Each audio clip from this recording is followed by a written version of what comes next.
Aloha and good afternoon. My name is Jürgen Steinmetz, joining you from Breaking News Show in Honolulu. And with me is Dr. Peter Tarlow. He's actually currently in Washington, D.C. Peter, we always start with the weather, and if I'm looking outside, it's cloudy here, but it's nice and warm. People are at the beach. It's not raining. How's everything in Washington, D.C.? It's been a terrible few days here. It's cold, it's rainy. If you are used to Fahrenheit, the temperature hasn't gotten much above 50 degrees. If you are in the world of Celsius, that's probably about 10 degrees Celsius. When it's not rainy, it's very cloudy and misty. But the last 3 days and all day tomorrow, which is Mother's Day, it's also going to be raining. So this is really hard for tourists on the mall, because this is the end here of cherry blossom season, which is a big deal in Washington. But it's been so cold and windy and rainy that most of the cherry blossoms are on the ground rather than on the trees. So this has been we need a little bit of warming here. People are really asking, when are we going to get some global warming? Because it's really necessary. Right now we have global freezing. Well, how's the situation since you are in Washington, in our nation's capital? How do you see, is tourism increasing around? Do you see a lot besides, of course, you have always an international crowd? Yes, you do. Well, and by the way, if my face goes in and out a little bit, it's because I'm sitting in a chair while I'm babysitting with grandchildren. But you're not seeing many people on the mall right now. But that doesn't mean they're not here. It just means that because the weather's been so crummy, most people don't want to be outside. So there's no way really to know how many people are in the hotels. The plane coming in on, I came in on May 3rd, and the plane was pretty full. High season starts Memorial Day. So that's another 2 weeks. And normally the mall, which is the big park between the Capitol and the Lincoln Memorial, is filled with people and that's where the Smithsonian is and all the big museums. But we'll have to see how it goes. They've finally gone past COVID, or at least COVID for now. You do have to make an appointment, however, to go to the Smithsonian. Used to be you could just walk in. It's still for free, but you have to get a set time when you're going. So they're trying to limit the number of people who can attend a museum at any time. So hopefully the weather will get better. Summer is bound to come eventually, but right now you're not seeing a lot of people on the streets or in the Potomac or in any of the Alexandria or all the wonderful tourism spots that they have in Washington, because it's too cold and rainy to be outside.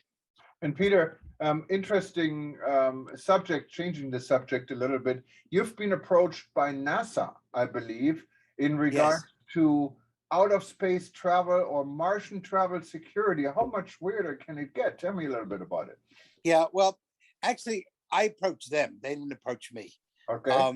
But I think, eventually, right now, of course, nobody's going to be traveling to Mars or to Jupiter, to any of the planets. But that doesn't mean we shouldn't start preparing and thinking about it and coming up with ideas. And so, yeah, I'm starting to work with some of the people at NASA to try to come up with ideas that when tourism does hit, and it'll come eventually, we may not be alive to see it, but it will be there. We will at least have plans, and people in the 23rd or 24th century will know that we in the 21st century, we're not just crazy when it comes to COVID and to the masks and all the other silly things we did, but instead they'll know that we actually did some serious thinking and left them some plans, and then they can modify those plans.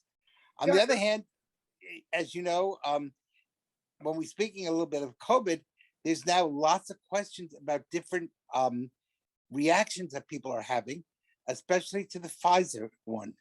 And so we don't know quite what's going on. As you know, their children are being having some real problems that are now coming through. And I believe Johnson & Johnson has had some problems now that they're talking about. And so, these were emergencies and we had to do it at the time, but we're now discovering that possibly, and I want to say possibly, there may be some adverse reactions to some of those, some of the vaccinations, of which I took also. I mean, so I'm not, but we may discover over the next year that there may be some real medical problems that develop. Well, let's hope not. But I think we had enough of this for a while, but of course, Yes, we need to monitor it. And yes, yes, I think Johnson and Johnson was kind of ousted, can no longer be used for vaccine. that's right, right, yes. Yeah, but there's some other issues that people are starting to see all sorts of secondary and tertiary negative effects that are coming from some of the vaccines. Not with everybody, I want to make that really clear, but some people are having it. So the general idea of vaccinating everyone may not have been the smartest move. But again, But what we kind of didn't know side that. effects have you heard people are having? Pardon? What size There- of, Well, we're discovering that there's been problems with children having kidney failure, if I'm not mistaken. And that we have a large number of children now, it's been in all the news about kids being sent to hospitals. We're discovering that problems of blood clots, especially among adults, and thrombosis, and especially people took the Pfizer vaccine, and that they don't see it at first, and then all of a sudden it's there.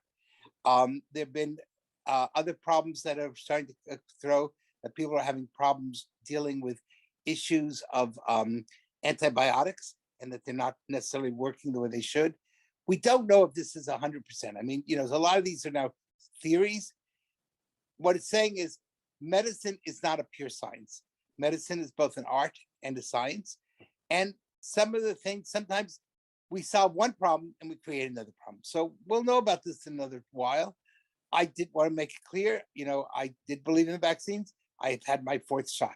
So I want to make that clear that, I'm not an anti-vaxxer by any means at all, but I do think possibly the vaccine may not be right for everyone. That some people, it may do more damage than good. And other people may do a lot more good than damage. Bottom line, speak with your physician, speak to someone who knows your body, and just don't listen to the news like us. Go and get, it's expert medical advice about your own particular situation. well, interesting subject, and I'm sure everyone is going to follow development. Yes. And Yes. we all want to know, and I'm also vaccinated 4 times like you. So hopefully that's it, so. Yes, you're exactly. Meanwhile, we're starting to face the summer, and I think it's really important for the tourism industry to be preparing for the summer. And one of the big problems, of course, we're seeing both in much of the Western world is the whole issue of inflation and how that's going to cost airline prices. I saw yesterday or today that the Nigerian airlines are not flying on Monday because the cost of fuel has become so expensive. As a protest, they're closing down all air flights in Nigeria on Monday as a kind of a protest. And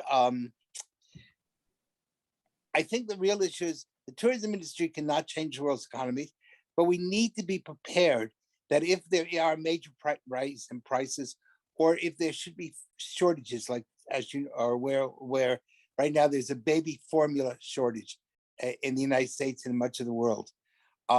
Supply chain problems. How are we going to be prepared for that? How will we deal with the summer issues when prices are going up? Or how will we deal with the summer issues if the inflation continues? And it probably will continue at least through the summer. So these are things that I think the tourism industry needs to be thinking about. The other thing is that people are going to be a little scared because, as you know, the last few days, at least in the United States and in Europe, the stock markets had tremendous drops, especially in the United States. So if you have high inflation and people feel poor on top of that, that's a double whammy. And the tourism industry needs to be thinking of inexpensive or other alternatives, not trying to recoup what they lost over 2 years, but rather not make this summer another loss. And that, therefore, really go out and come up with customer service ideas, new creative ways of funding, and new creative ways of charging people. And one of the big problems we also is that there's a lack of qualified people. A lot of people in the tourism industry stopped working in it because of COVID. And now that tourism is coming back, We don't have people to clean hotels or serve in restaurants, or every restaurant I go to has a sign up saying help wanted, and they can't find people to work. And that's definitely a problem. I can see it here in Hawaii. Yes, we can see the help wanted sign everywhere. Burger King is paying high amounts of starting upfront payment for people who wanted to get a job. The hotel rooms are still only cleaned every third day unless you request otherwise. Yes, the industry has definitely changed. And Yes. also, when it comes to our aloha spirit, spirit with a smile, it's not always there anymore. People are frustrated. The work Yes. is hard. Yeah. So think about it. My stock market, the value of my portfolio has gone down. The cost of an air ticket is going up, and the amount of service I'm getting is less. People may not want to travel. We're coming up with a deadly combination of lower income, higher prices, and worse customer service. We've got to break this cycle. And the first thing we need to do is get those smiles back. Get people to, even if you can't handle everything, have really the best possible customer training so that people have a sense of feeling good. The other thing we got to think about is the whole issue of security and crime. I think I sent you today, two really major developments took place in Mexico. One was a day or so ago. There was another shootout. People were killed on the beach in Cancun. Not good at all. And in the state of Jalisco, which is where Puerto Vallarta is, a major tourism city, the European Union has said that people working for it can no longer travel on the highways in the state of Jalisco. And so, again, that's not good, because that's not only going to impact American tourism from Mexico, which is the main theme of Mexico, but it's also going to start impacting European tourism. And if the European embassies are afraid to travel on the highways, that sends a message to the European tourists, maybe find another alternative or don't travel. Well, and in Mexico, of course, you have the drug cartels that Right. many times are the cause of all these security issues. These are not the people, and not even the ordinary thieves that are causing this problem. These are big time organizations that are fighting for power and for territory. And that, of course, to combine with tourism is definitely a deadly combination. But Actually, on some how- of the areas in Mexico, it's not the cartels. The cartels actually sell a lot of drugs to tourists. It is sometimes just the guys on the street who are doing it. The cartels actually would like to be peaceful because they make more money in selling drugs than anything else, or in, of course, illegally bringing people across the border. And the other side of it is a lot of the cartels are now so well implanted in the United States because of the open border policies, and of this new T-42 should go into effect. It's predicted 18,000 illegal immigrants a day will be crossing the border. We have, so the good news is that Latin America is losing a lot of its criminals. The bad news is many of them are coming to the United States. So we're going to have to really deal with that. But it's a real problem that we never had crime in the tourism areas before because they were afraid of losing the goose that lays the golden egg. And now we've had shootouts in Acapulco, twice in Cancun, and Playa de Carmen, which is a famous tourism spot. The nickname for that in Spanish is Playa de Crimen, or Crime Beach. So that's not good. And it's not good. And of course, the extreme measures some countries are taking. Probably Yes. the most extreme measure I know is the Philippines. Not that I would endorse this in any way, but the former Philippine president literally ordered his police force to shoot drug dealers on sight. There was no more trial. There was no more arrest. Yeah, Just that's get pretty. That's pretty yeah. severe. Yeah, that's pretty severe, especially if they mistake your identity and you really were not a drug dealer. And I'm sure there are cases like this in there. But Yes, how do you? But on the other hand, when I went to the Philippines and I talked to some of the people there, it did bring the drug crime down to tremendously. So it did of help, course. you know? Yes. Well, places that have very strict governments tend to have very low crime.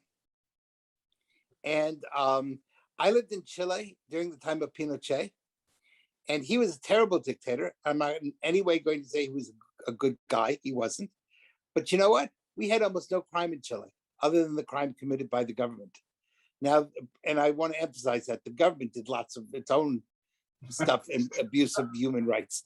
But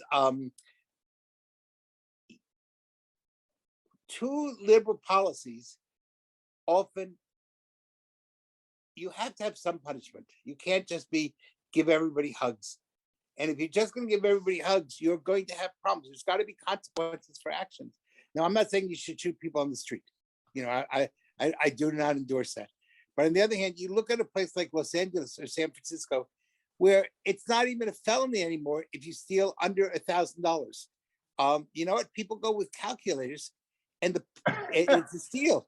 And the people who are really suffering, look at the number of Walmarts that have now closed their doors, which are essential services of of pharmacies, and you can't go to a pharmacy because they don't want to open because they've lost so much money to pilferage. It's not the wealthy who ever suffer in this. It's always the poor. Yeah, and it's. I mean, some of these responses is amazing. I went here to one of the major department stores here in my neighborhood. It's an upscale department store. It's not a Walmart. And I was looking, couldn't even say it on the air. I was looking to buy some underwear. And the entire section of underwear was literally empty. There was nothing there. So I asked, do you guys no longer sell this? I said, yeah, we sell it. What do you need? And they had it all locked up. And I said, Yeah. what locked this up? Well, you see, there's an emergency door and we cannot watch everything. And people just take the underwear and escape through the emergency exit. Yeah. We cannot close the emergency exit. Yeah. But again, in an upscale place, you can afford to ask. But the poor can't go to a place like that. Right. And so what's happening is, and it's not a question of just underwear, it's a question of essential of pharmaceuticals, of aspirin, of basic, Band-Aids, of basic commodities. And these stores are leaving. They're not locking it up. They're just closing their doors and leaving. So you have San Francisco between 2021 and 2022, in the last 12 months, has lost 100,000 people. And all sorts of stores have left the Bay Area. I think you were there about a year ago. And you were shocked to see the number of homeless and how the city went from one of the most beautiful cities in the world to one of the, really, you don't want to be there. And people are pulling out of conventions and they're not coming up. So when you don't come on a convention, the city loses a lot of money. And then if the stores are not open for people to go after the convention to go shopping, all those taxes, all that money is being lost, and then you have to cut back. So crime becomes a real cancer that destroys and gnaws away at the heart of the tourism industry. But of course, when you look at name brand stores like the Walmart guys, I mean, can't they afford their own security? I mean, they cannot rely on the police. But you can't arrest somebody in California if they steal under $1,000. There's nothing you can do unless you're going to tackle them in the middle of the store.